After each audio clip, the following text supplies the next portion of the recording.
It is believed that around 3000 BC, Malay people, or people that evolved into the Malay tribes that dominate Malaysia, Indonesia, and the Philippines, arrived in the Philippines and brought a more advanced culture. Over time, social and political organization developed and evolved in the widely scattered islands. The basic unit of settlement was the barangay, a Malay word for both that came to be used to denote a communal settlement. Kinship groups were led by a datu or chief, and within the barangay there were broad social divisions consisting of nobles, freemen, independent and landless agricultural workers and slaves.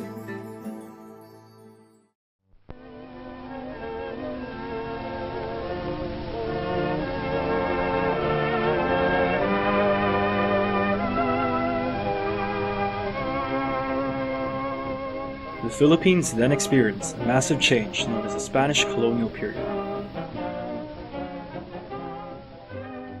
Intramuros, with its narrow streets, is reminiscent of Madrid, except that the little two-wheel carriages are caramatas, and the Filipinas, wearing camisas with puffed sleeves resembling bird cages, are quite exotic to Spain. It started with the arrival in 1521 of European explorer Ferdinand Magellan sailing for Spain, which heralded the period when the Philippines was a colony of the Spanish Empire, and ended with the outbreak of the Philippine Revolution in 1898, which marked the beginning of the American colonial era of Philippine history.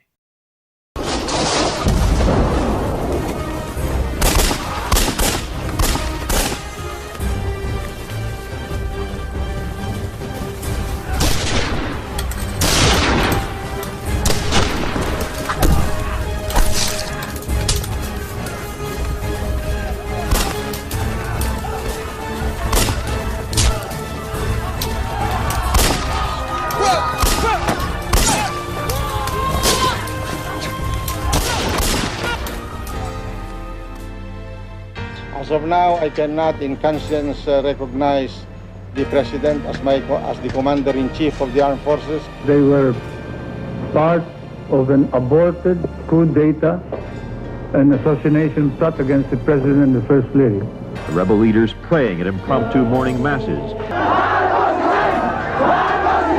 For the sake of the Filipino people, I ask Mr. Marcos to step down now so that we can have a peaceful transition of government. Yet faced with the mounting pressure from Aquino, foreign powers, the church, and now military rebellion, Marcos still seemed unyielding. The influence of the Spanish culture and Christianity had a consequent impact on the Philippines' political system.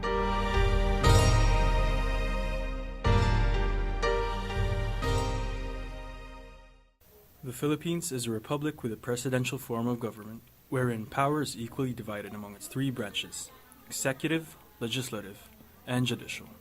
The government seeks to act in the best interests of its citizens through the system of check and balance. Principle of separation of powers in a presidential government system wherein legislation belongs to Congress, execution to the executive, and settlement of legal dispute to the judiciary. First among the three branches is the legislative branch, authorized to make laws, alter, and repeal them through the power vested in the Philippine Congress. This institution is divided into the Senate and the House of Representatives. The Senate consists of 24 senators elected by qualified voters of the Philippines, and 250 members of the House of Representatives, elected from legislative districts in the provinces, cities, and municipalities, and representatives elected through a partyless system of registered national, regional, and sectoral parties or organizations. As for the executive branch, the President and the Vice President, who are elected by direct popular vote, shall serve a term of 6 years. The Constitution grants the President authority to appoint his cabinet. These departments form a large portion of the country's bureaucracy. The executive branch carries out and enforces laws. It includes the President, Vice President, the Cabinet, executive departments, independent agencies, boards, commissions, and committees, with President as the highest position that can be attained, followed by the Vice President. If the President cannot perform his or her duty, the Cabinet members act as advisors and guide of the President, appointed by the President himself, which shall be approved by Commission of Appointments. Lastly, The judicial branch holds the power to settle controversies involving rights that are legally demandable and enforceable. The judicial branch interprets the meanings of laws, applies laws to individual cases, and decides if laws violate the Constitution. The judicial power shall be vested in one Supreme Court and in such lower courts as may be established by law. In the current setting of the Philippine politics, there are a lot of controversies happening. Political dynasties, candidates running for power even if they have criminal cases, public figures suddenly running for a position, and last but not the least, leaked images of candidates handing money during campaign period spiraling on social media. These are just some of the dilemmas that the country is currently facing, which makes one question if the people are still looking up to certain leaders who can lead the nation.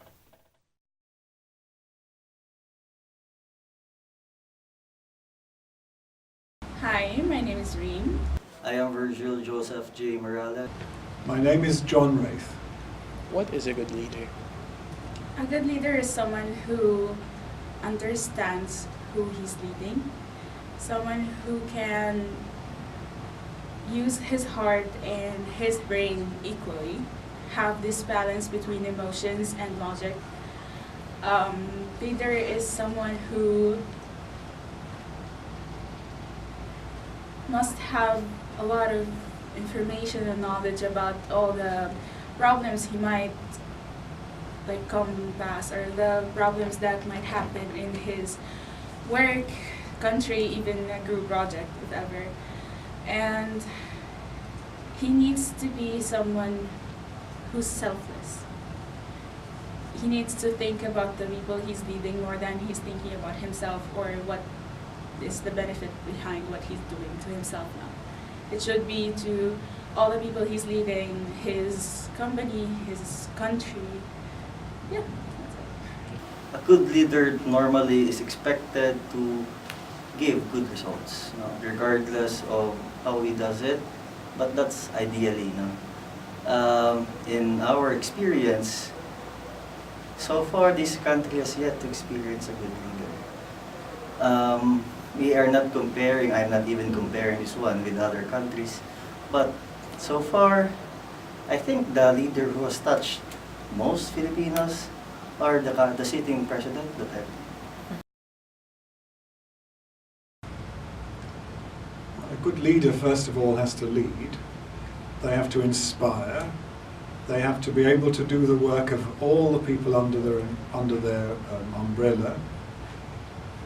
They have to be considerate, able to chastise without any bad feeling. They have to be a leader. Is there a political leader that you admire and why? It can be local or international or both. A leader that I admire is the Prime Minister of New Zealand. She, for me, is the pure example of using your heart and your brain together to get the best result you can with your people and the people you're leading.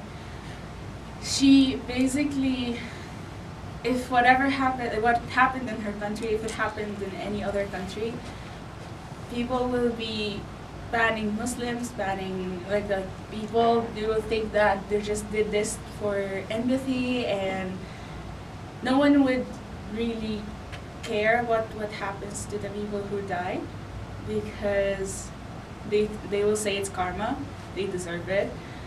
They won't think about what those families are feeling and what those people are feeling. But then she made everyone stand together and help each other, and until now I feel like her country has the best response or the best action when it comes to terrorist attacks or any tragic thing that happens in the country. So. I think I should admire Duterte because aside from his being informal in thought, and even in words, whenever he would do public speeches, Duterte's action is contrary to what he is saying. The example is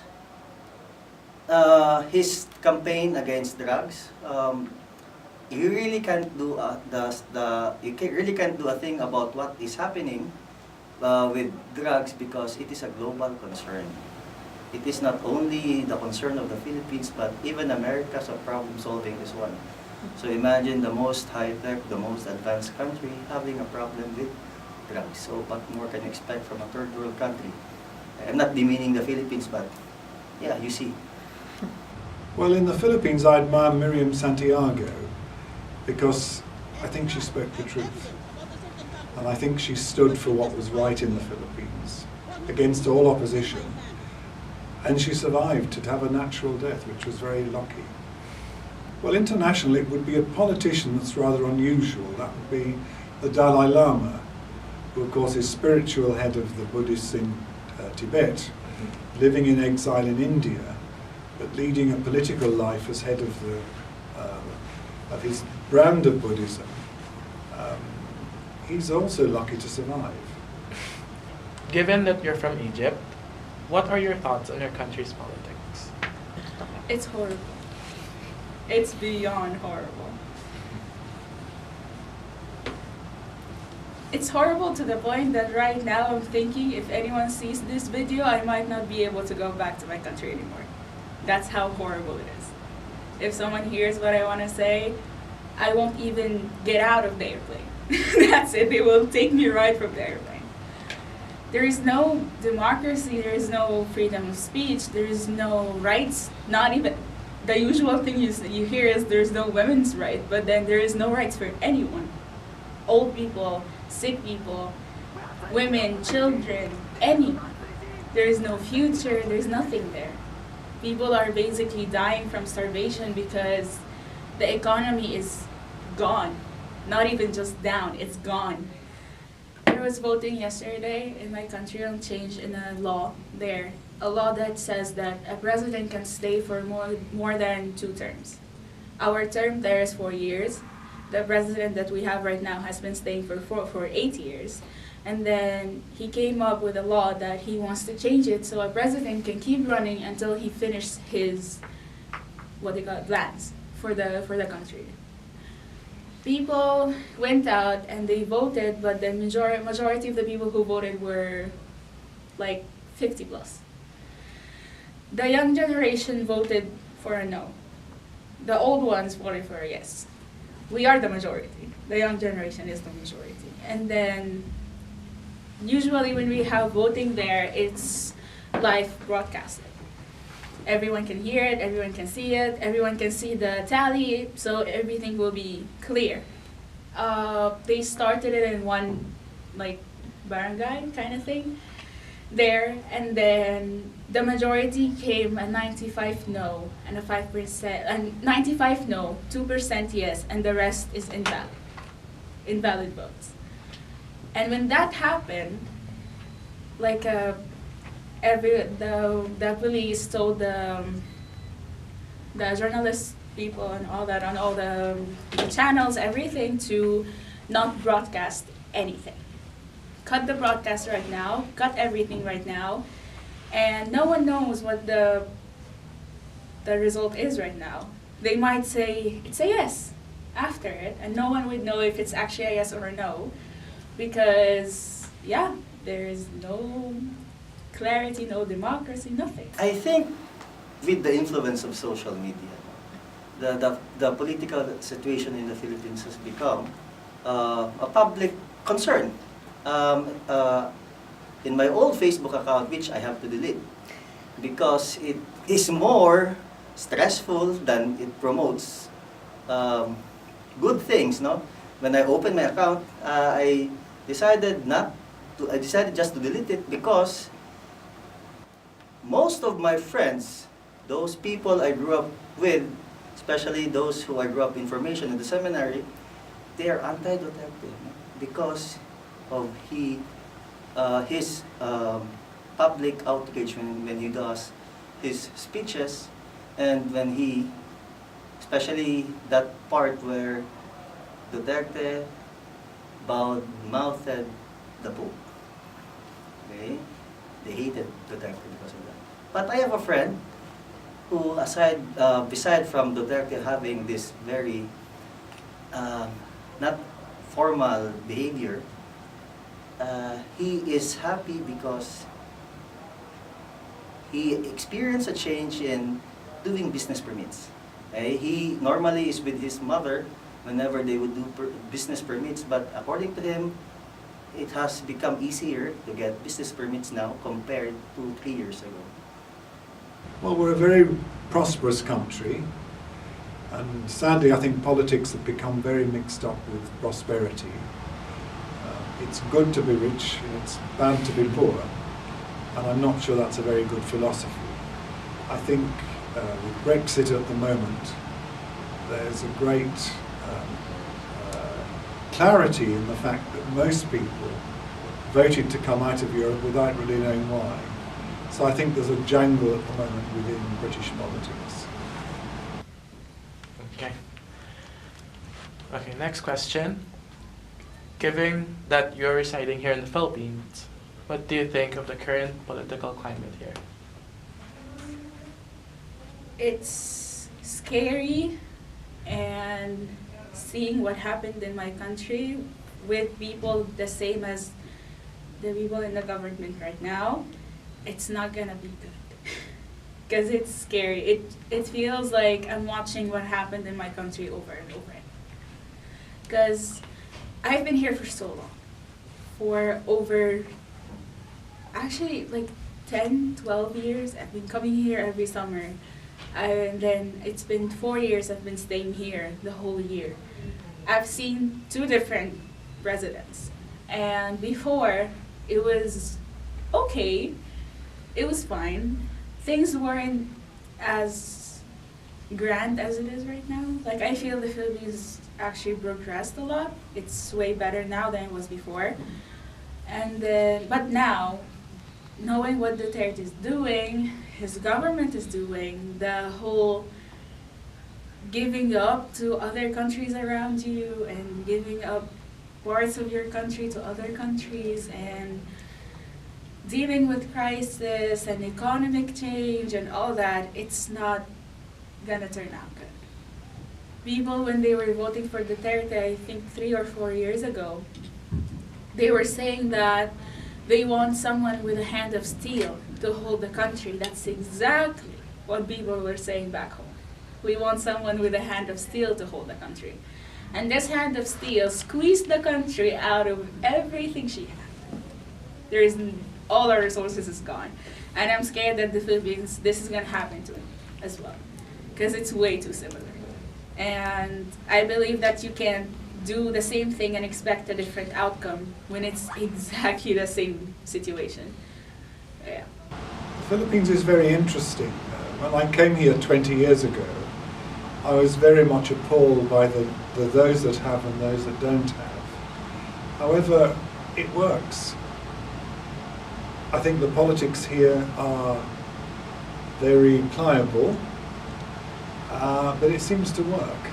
So all my views on total democracy fall to pieces. Okay. Next, what do you think makes a good Filipino leader?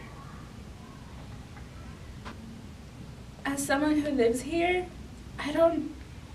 not that I don't know, but I feel like a good leader or a person who we can consider a good leader has to be a person that will look at all the bad things that's happening first before trying to make new things that are good to happen.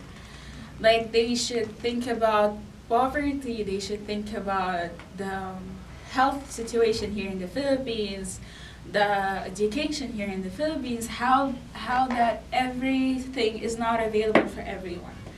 Things are available for middle class to the higher class, but not the lower class or the poor people. It's really hard for them to get something. And to get an education or to get a health care or to get anything is so hard. So a good leader should actually just focus on those people first. He needs to use his heart first. And like, okay, who needs help more than anyone right now? And a good leader should learn that the people around him should be people that represent every single group in the Philippines. You can't just have a couple of families holding the whole government and that's it. That's not okay. You should have people from the doctors, the teachers, the students even, the poor people, the really rich people, the every single class, every single profession or field. You should have someone from them representing them and telling you exactly what they think. Because if you have people around you that are all rich, all in one family, no one is gonna go against the other. And they're gonna work to benefit themselves, their family, and that's it. They won't care about anything else. And this is something that shouldn't happen, because a president, he can never, or a leader, let's not say a president, a leader, can't know everything that's happening in his country or job or anything. He can never know what every single person in the 90-something million people living in his country is doing or feeling. He can never do that. That's why he has people around him in his government that can help him and tell him exactly how people feel and what people need. And if those people who are representing us are not really from us, you can't rely on them. A good Filipino leader is someone, I think it's a combination of Rizal, a combination of Bonifacio, and a combination of Lapu-Lapu. Okay? I think the leader has yet to be born, and so far, no one is doing it right. No, this is just I'm just basing this one on my experience, and Rizal could have been, but he chose not to. Bonifacio could have been, but he chose not to. Although he wanted to, but people do not like him to be the leader. So, I hope in the not so distant future I will experience a good Filipino leader. A leader that we can be all proud of now. But so far, based on how Filipinos would be proud of Duterte, especially the OFWs, no? Medyo there is this tendency to go there. Okay? Not Duterte-like, but someone who has a strong political will.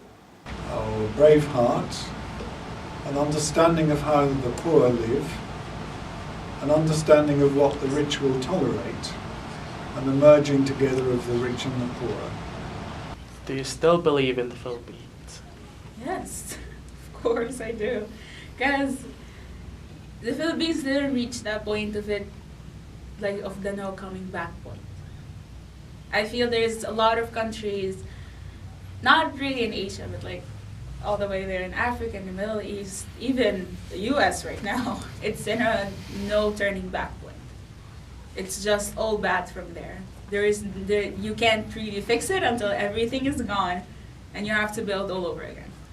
But the Philippines, know that the Philippines still has so much resources, so much people that loves the country, and people who wants to build it, and people who wants to help each other. And I feel the Philippines still has hope. Just the Philippines need people to understand who they're voting for, who they're choosing as leaders, who are the people who are representing them. That's all the Philippines need. But yeah, there's still hope. Of course, there's still hope. I think you asked the guy the wrong question. Because again, if you remember your classes, I always mention that I promote nationalism, and it may be extreme on my end because I really would want to travel the Philippines from north to south and to know history, local history, for me to get a greater understanding or a good grasp of our history. Okay? Remember that as an archipelago, the country we have to see the Philippines as a Philippines, no? A united country under one banner, because up to now, even how we talk, how we deal with others, we always consider their region, their provinces, the way they talk, the way they think. No? And is again a sign that we have yet to grow up. Okay? We stop discriminating each other, and we have to be mature. No? In this age of information and technology, students, like my students in Southfield, should emulate the ideas of Rizal. Okay? Whenever he is abroad, he would always remain true to his colors, although he admires values he saw in Japan or in Hong Kong or even in Spain. You should remain true to your color. That's why he decided to return to the country even though it was dangerous for him, because Rizal is the original nationalist. Okay? But I'm still here. So I think the answer is yes, I do. I think it's for many years I've wanted to retire, and then every year I don't. So I think there must be something deeply spiritual inside me which keeps me here.